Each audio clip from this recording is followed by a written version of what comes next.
Представьте, великий поэт, чьи стихи звучали в дворцах и на улицах, чьи слова трогали сердца тысяч, однажды теряет зрение. Но даже в темноте он продолжает творить, становясь символом мудрости и несгибаемости.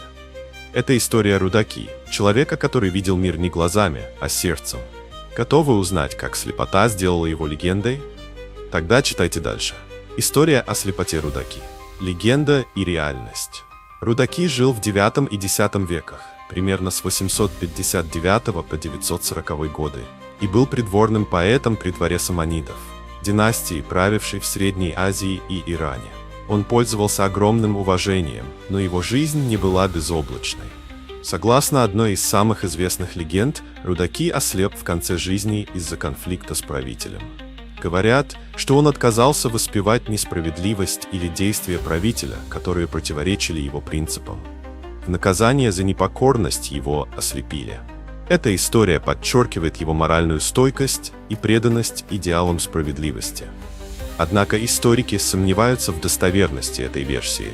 Слепота Рудаки могла быть вызвана естественными причинами, например, болезнью или старостью. В те времена медицина была не развита, и потеря зрения не была редкостью. Правдивые факты о Рудаки и его слепоте. Слепота в поздние годы. Большинство источников сходятся на том, что Рудаки действительно ослеп в конце жизни. Это подтверждается упоминаниями в более поздних исторических хрониках и литературных источниках. Творчество после слепоты. Несмотря на потерю зрения, Рудаки продолжал писать стихи. Его внутренний мир и мудрость стали основой его творчества. Это делает его фигуру символической. Даже в темноте он находил свет через поэзию. Конфликт с властью.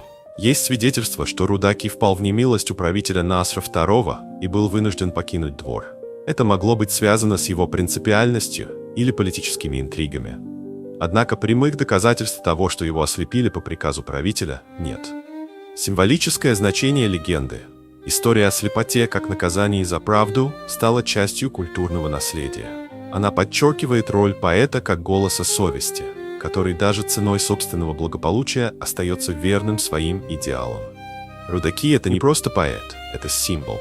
Символ того, что истинное зрение — это не глаза, а сердце. Его слепота, будь она наказанием за правду или следствием времени, стала метафорой внутреннего света, который он пронес через тьму. Его стихи, написанные в темноте, до сих пор освещают путь тем, кто ищет мудрость и вдохновение. Рудаки доказал, даже когда мир погружается во тьму, слово поэта может стать светом.